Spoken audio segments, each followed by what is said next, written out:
Info news channel में मैं ज़ैनब खान आप सबका स्वागत करती हूँ। इस वक्त होम्योपैथिक फार्मेसिस्ट भर्ती के लिए जो लोग बैठे हैं, प्रदर्शन कर रहे हैं, उनके बीच में हम लोग मौजूद हैं। उनसे सवाल जवाब करेंगे कि क्या कुछ उनकी मांगे हैं और इन लोगों की तादाद जो है वो बढ़ती जा रही है। अपनी मांगों को लेकर लगातार यहाँ पर बैठे हुए हैं। कितने दिन हो गए यहाँ बैठे? आज हम लोग को 25-26 दिन हो गए। हम लोग का धरना जो है, अनशन जो है वो 16 मार्च से जारी है। तो आज हम लोग को 25-26 दिन हो गया बैठे। अब तक कुछ इस पर एक्शन लिया गया, कुछ सुनवाई हुई आप लोग? शासन से, प्रशासन से अभी तक कोई एक्शन नहीं लिया गया है। जिस तरह से मामला अभी हाई कोर्ट में फंसा हुआ था, बिल्कुल वैसे ही फंसा हुआ है। हम लोगों ने जिन जिन महकमों को बुलाने की कवायद की थी, लोगों से रिक्वेस्ट की थी, वो अभी तक ना ही कोर्ट पहुँचे और मामला जस का तस बना हुआ है। 16 मार्च से हम लोगों का धरना स्टार्ट है और अभी तक वैसा का ही वैसा है। आज हम लोगों का एक प्रोग्राम था, लेकिन आचार संहिता लगने की वजह से हम लोगों को अचानक से उसे कैंसिल करना पड़ा। 16 मार्च से यहाँ पर बैठे हुए हैं, इतने दिन हो गए। क्या नाम है आपका, कहाँ से आए? अखिलेश कुमार, गोरखपुर से। गोरखपुर से आए। तो इतने दिन हो गए, अभी तक कोई सुनवाई नहीं हुई। लग रहा है कि आगे कुछ होगा? अभी तो कुछ मतलब आश्वासन ही मिल रहा है और कुछ नहीं, आश्वासन मिल बस। ज्ञापन वगैरह दिया था आपको? जी मैम, ज्ञापन दिया गया है। ज्ञापन दिया गया है, विज्ञप्ति दी जाती है। जैसे हमने कई जो है मुख्यमंत्री ब्रजेश पाठक जी हैं, मुख्यमंत्री जी को भी विज्ञप्ति दी गई है। जो प्रेस वाले उनको भी विज्ञप्ति दी जाती है। तो सारे वहाँ ब्रजेश पाठक जी के ऑफिस में कितनी बार गए? मैम कम से कम हो गया होगा 30 से 35 बार। 30 से 35 बार लगभग? इससे ज़्यादा ही हो गया, कम नहीं होगा मैम। हम लोग कम से कम 30-35 बार ब्रजेश पाठक जी के यहाँ और आयुष मंत्री, ऐसा कोई शासन स्तर से सचिव नहीं बचा जहाँ हम लोग ना गए हों। लेकिन सिर्फ वही झूठे वादे मिलते हैं कि इस बार हो जाएगा, उस बार हो जाएगा। आज 4 साल से हम लोग को यहाँ हो गया बैठे। और हम लोग का जो केस चल रहा था, तो प्रयागराज से हम लोग जीत चुके हैं।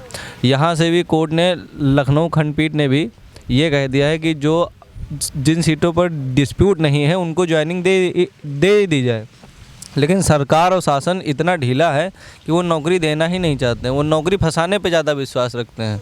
लेकिन देखिए, जहां सरकार बात करती है कि हम इतने करोड़ युवाओं को रोज़गार दे रहे हैं और इतने बड़े बड़े दावे करती है, वहां जब ज़मीनी स्तर पे बातचीत करते हैं तो देखिए इन लोग कितने दिन से बैठे हुए हैं और लगभग लमसम जो बताया जाए 30 से 35 बार ब्रजेश पाठक के ऑफिस पर गए। अब बताइए, वहाँ पर जहाँ पर जनता दरबार लगता है, सुनने की बात होती है, वहाँ पर गए, सुनवाई नहीं हुई।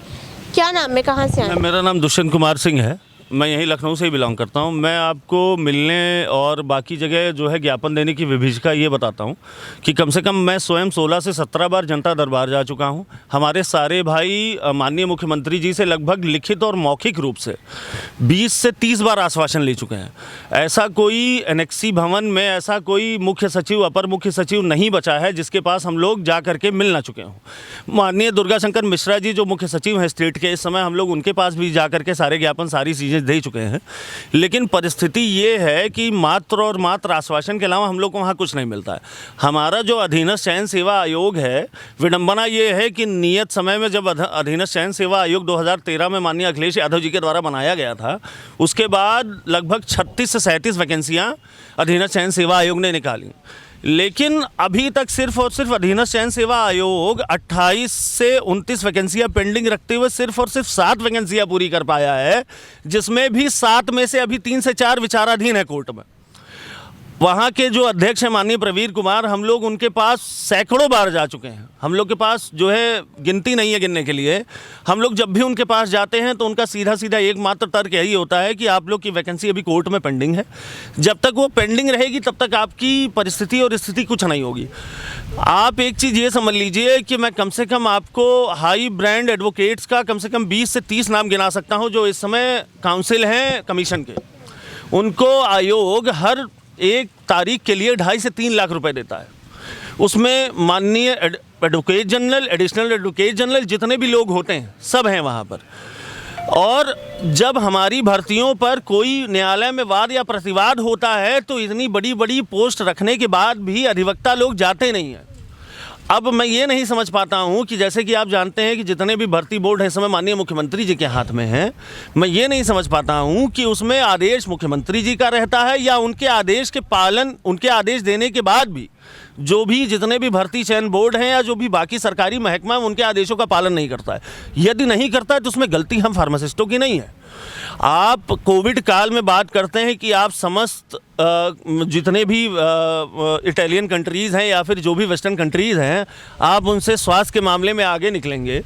आप ये सोचते हैं कि आप कल को चल करके महामारी कंट्रोल करेंगे, जब आप आज के नियत समय में स्वास्थ्य कर्मियों की ही भर्ती नहीं कर पा रहे हैं, तो आप आने वाले समय में महामारी कंट्रोल कैसे करेंगे?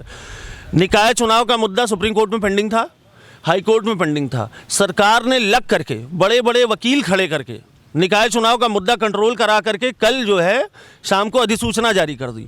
क्या आज के समय में भर्तियों से ज़्यादा महत्वपूर्ण चुनाव हो गए हैं? यदि यही है तो हम लोग प्रण लेते हैं कि यहाँ का जो भी सिलेक्टेड कैंडिडेट है 414 में से हम लोग संपूर्ण रूप से मतदान का बहिष्कार करेंगे। कोई भी आदमी पोलिंग बूथ पर नहीं दिखेगा और हमसे जो भी मिलेगा हम उससे यही कहेंगे कि किसी भी प्रकार से कोई भी मतदान प्रणाली में हिस्सा ना लें। क्या नाम है आपका? मेरा नाम दुष्यंत कुमार सिंह है। दुष्यंत कुमार जी, इतने आक्रोश की वजह देखिए सिर्फ आज ये है कि इन लोगों की सुनवाई नहीं हो रही है। ऐसे में इन लोग वोट का बहिष्कार करने का फैसला करें। देखिए काफ़ी एजेड लोग भी हैं यहाँ पे, इतनी उम्र में यहाँ बैठना पड़ा है। सरकार बड़े बड़े दावे करती हैं, क्या कहना चाहते हैं सरकार? सरकार अपना काम जो बोलती है वो समय से करती नहीं है। जब तक सुनवाई नहीं होती है तब तक हम लोग यहाँ धरने पे बैठेंगे। कितने दिन हो गए लगभग? ये 25 से 26 दिन हो चुके हैं। भैया कहाँ से आए हैं आप? औरैया से।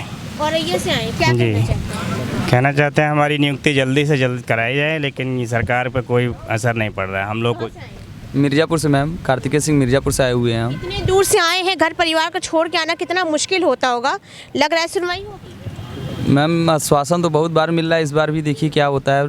उम्मीद तो हम लोग को है कि ये योगी बाबा कुछ करेंगे इस बार। देखिए यहाँ पर जो इन लोग बैठे हुए हैं इतने दिन से प्रदर्शन कर, दुष्यंत जी जिस तरीके से आपने बोला कि हम वोट का बहिष्कार करेंगे, तो इससे लग रहा है कि कुछ असर पड़ जाएगा क्या आप लोग के धरने पर? मैम ये देखिए कि अगर असर नहीं पड़ता है तो ये सरकार का दुर्भाग्य है। पीछे जो भी हमारे सब बड़े भाई बैठे हुए हैं, मैं आपको ये बता दूं, इस समय स्थिति ये हो चुकी है कि वो लोग अब किसी भी प्रकार की नौकरी और भर्ती का फॉर्म नहीं भर सकते हैं। आज उनकी स्थिति ये है कि उनके बच्चे आज 9वीं या 10वीं क्लास में पढ़ रहे हैं और वो इस समय अपनी फ़ीस को मोहताज हैं। हर आदमी 8-8, 9-9 हज़ार की नौकरी करके किसान परिवार से आ करके, यदि आपके सरकार में आपकी एक नीति थी कि आप हर साल 2 करोड़ रोज़गार देंगे, इस समय सिर्फ और सिर्फ वो जुमला 2 कौड़ी के रोज़गार बन के रह गया है। रोज़गार तो आप इलेक्शन मैनिफेस्टो जारी करते हैं, आप सारी चीज़ें करते हैं, उसमें बड़े बड़े दावे करते हैं। क्या अब हम चल करके उस इलेक्शन मैनिफेस्टो को कोर्ट में चैलेंज करें कि आपने जो जो लिखा क्या वो वाजिब है या नहीं है? अब हम लोग 8,000 की नौकरी में 3 लोगों का परिवार कैसे चलाएं? यदि आप विज्ञापन निकालते हैं तो या तो उसमें लिख दीजिए कि आपको 4 से 5 साल से लेकर के आपको धरना देना पड़ेगा, आपको कोर्ट केस देखना पड़ेगा, आपको सारी चीज़ें करनी पड़ेगी।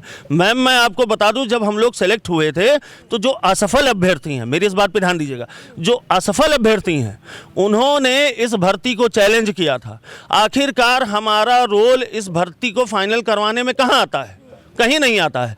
असफल अभ्यर्थी यदि कोर्ट में जा करके आपकी नियुक्तियों को चैलेंज करते हैं तो आखिरकार आपका एक बड़ा सा जो अधिवक्ता महकमा है, जिनकी आप पैरवी करते नहीं फिरते हैं, आखिरकार वो क्यों नहीं जा करके इन भर्तियों को फाइनल करवाता है?